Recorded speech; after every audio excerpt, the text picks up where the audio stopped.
Gempa berkekuatan magnitudo 6,6 yang mengguncang wilayah Banten bukanlah ancaman sesungguhnya. Badan Meteorologi, Klimatologi, dan Geofisika mengingatkan adanya potensi gempa besar dari megatrust Selat Sunda. Gempa itu berpotensi magnitudo 8,7. BMKG mewanti-wanti mitigasi konkret harus segera dilakukan oleh pemerintah daerah setempat. Selain itu, masyarakat juga diminta waspada dan siaga sehingga tidak ada kegagapan menghadapi bencana gempa besar tersebut. Untuk membahasnya lebih dalam, kita sudah terhubung melalui sambungan Zoom dengan Koordinator Mitigasi Gempa Bumi dan Tsunami BMKG, Daryono. Selamat sore Pak Daryono. Selamat sore Pak Nana.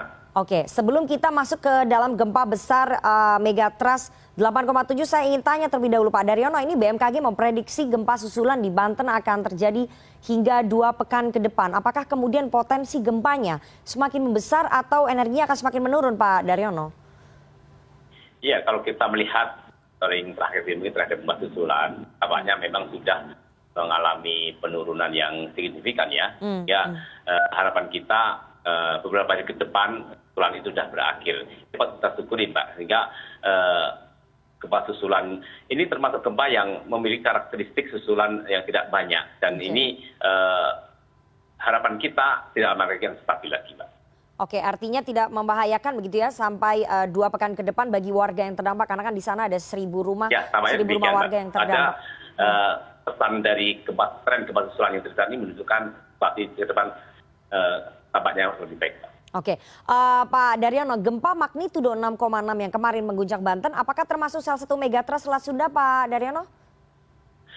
Gempa yang terjadi kemarin di ujung kulon 6,6 itu berada di bawah benar megatrust, artinya di bawah bidang kontak antar lempeng.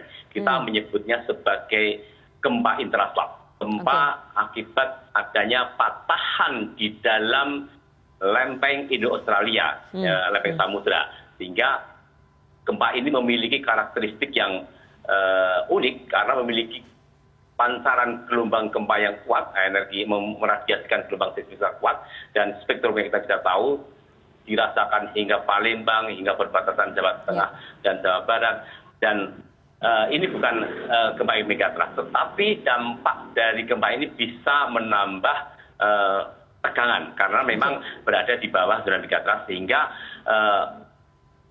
kawasan zona megatrust Selat Sunda yang saat ini merupakan seismic gap tentu saja tetap menjadi ancaman ya. Jadi gempa kemarin itu bukan ancaman yang sesungguhnya, tapi ancaman yang sesungguhnya adalah potensi gempa megatrust yang memiliki magnitudo target 8,7. Kita tahu di wilayah ini memang sudah ratusan tahun tidak terjadi gempa besar, dan kita juga tahu daerah ini merupakan kawasan yang berada di antara 2 gempa besar yang sudah terjadi, seperti yang terjadi pada tahun 2006 yang memicu tsunami Pangandaran, kemudian tahun 2008 juga memicu tsunami di Bengkulu berkekuatan 8,5.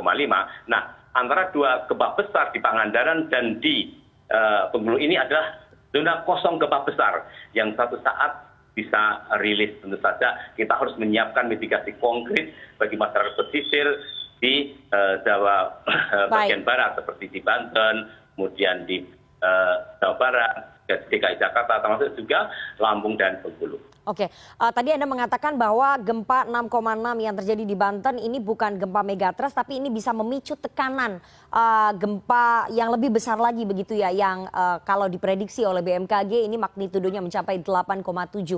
Apakah kemudian kalau kita lihat ya Pak, ini kan dari dulu memang Selat Sunda memang sudah terjadi gempa ya.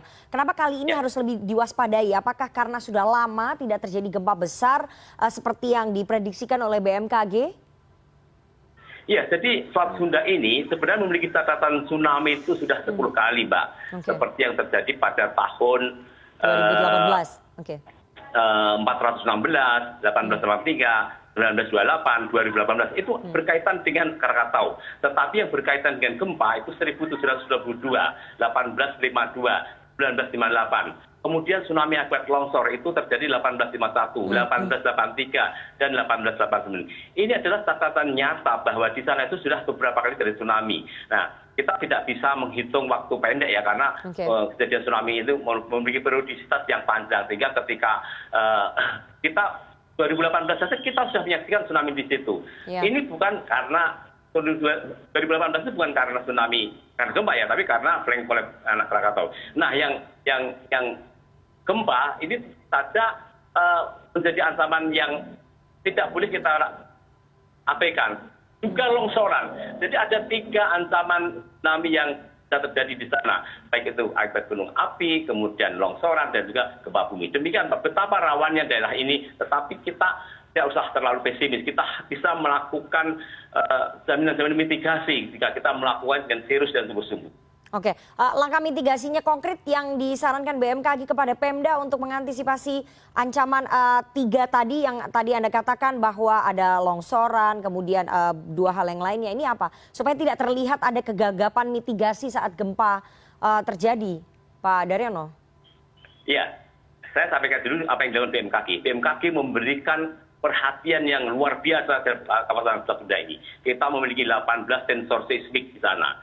Sensor gempa, kemudian tide guide ada 5, water level ada 5, automatic weather system juga ada, sistem penerima peringatan dini tsunami juga ada lebih dari 5, kemudian sirine tsunami ada sekitar 5, kemudian juga radar maritim juga ada 2. Sehingga kawasan Samudra ini menjadi kawasan yang paling lengkap dalam monitoring dan peringatan dini terkait dengan Indonesia Tsunami Early Warning System. Kemudian terkait dengan pemerintah daerah, kita banyak melakukan kerjasama terkait dengan edukasi, Mbak. Setelah lapangan gempa yang kita datang ke Lampung, kemudian juga ke berbagai kawasan di Pandeglang, dan kita agendakan ketemu dengan kawasan industri, pelaku pariwisata. Jadi kita gencarkan, dan respon pemerintah daerah sana juga cukup baik, baik yang di Lampung, yang di Banten, baik kita merespon, dan ini yang akan kita bangun terus bagaimana masyarakat kita siap terkait dengan ancaman itu. Kita juga menyiapkan peta bahaya untuk jadikan rujukan mitigasi untuk membangun tata ruang yang berbasis risiko kepada tsunami. Kemudian kita mengecek jalur evakuasi, apakah pemerintah daerah sudah siapkan, kemudian rambu evakuasi, kemudian titik kumpul atau tempat evakuasi. Itu kita verifikasi betul dalam sekolah lapangan gempa kita ini. Kalau tidak lengkap, kita sampaikan ke pemerintah daerah untuk diwujudkan. Dan kita melatih evakuasi mandiri, Mbak. Jadi begitu terjadi gempa kuat atau gempa yang tidak berpotensi berayun, itu adalah ciri-ciri gempa yang bisa berpotensi tsunami. Maka jika itu terjadi, tidak usah nunggu peringatan di langsung menjauh dari pantai. Itu semua kita datangi beberapa tempat-tempat yang komunitas masyarakat terkait dengan yang sudah kita bangun terkait dengan tsunami ready, kesiapan menghadapi tsunami itu, Mbak. Oke, Pak Daryono, untuk early warning system ataupun sistem peringatan dini, apakah yang kemarin itu sudah disampaikan oleh BMKG kepada pemerintah Kabupaten Pandeglang dan juga Pemprov Banten? Iya, kita setiap mengupdate sistem kami, baik itu membangun peralatan yang baru, kemudian juga memasang peralatan yang baru, membangun sistem update di kantor kami, itu selalu kita komunikasikan dengan BPBD dan pemerintah daerah, sehingga kepahaman kami selalu sama, termasuk juga memasang sirine rekayasa yang terbaru, kemudian kita memasang warning receiver system, itu kita komunikasikan terus dan kita latih penggunaannya, kemudian bagaimana cara meresponnya, semua kita siapkan, Mbak. Jadi BMKG selalu mengawal betul apa yang terjadi di Selat Sunda ini. Pak Daryono, BMKG mengatakan bahwa sudah melakukan verifikasi begitu ya terhadap apa yang sudah disiapkan mitigasinya oleh pemerintah daerah. Saya ingin tanya berdasarkan hasil verifikasi dari BMKG, apakah kemudian di Pandeglang, di Lebak, di daerah Pemprov Banten itu sudah menyiapkan jalur-jalur evakuasi jika terjadi gempa ataupun tsunami? Karena 2018 itu kan sangat chaos terjadi ya, banyak sekali korbannya yang jatuh. Iya. Kejadian 2018 juga menjadi pemacu kita dan pemerintah daerah untuk semakin gencar. Kita memang mendapatkan beberapa tempat yang peralatannya perlu kita update. Kemudian juga rambu evakuasi yang sudah rusak sehingga kita sampaikan ke pemerintah daerah. Kemudian ada jalur yang sudah tidak bagus untuk harus diperbaiki supaya masyarakat bisa mudah mencapai tempat-tempat yang aman. Kita juga menyiapkan edukasi mitigasi di industri Cilegon, kemudian juga pariwisata. Kita semua pasang peralatan itu dan kita latih. Mereka juga sangat proaktif terhadap kegiatan yang kita tawarkan. Oke, terakhir Pak Daryono, kalau menurut BMKG apakah kemudian masyarakat yang tinggal di sekitaran pantai ataupun yang tinggal di wilayah yang potensi gempanya tinggi seperti di Pandeglang dan juga di Serang, kemudian di Lebak dan sekitaran wilayah Provinsi Banten, apakah mereka sudah bisa memahami, mempunyai tingkat kewaspadaan yang tinggi untuk melakukan evakuasi mandiri?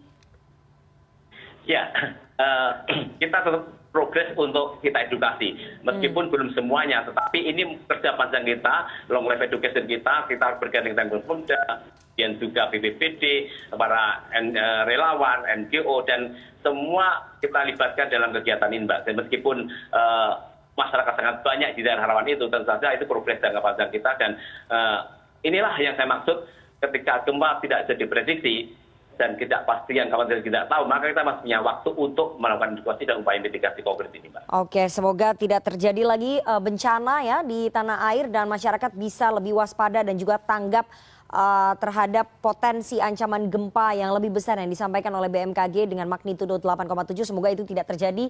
Doa kita semua. Terima kasih sekali Koordinator Mitigasi Gempa Bumi dan Tsunami BMKG Pak Daryono atas waktunya kepada CNN Indonesia Newsroom sore hari ini. Saya selalu Pak Daryono. Terima kasih, Mbak.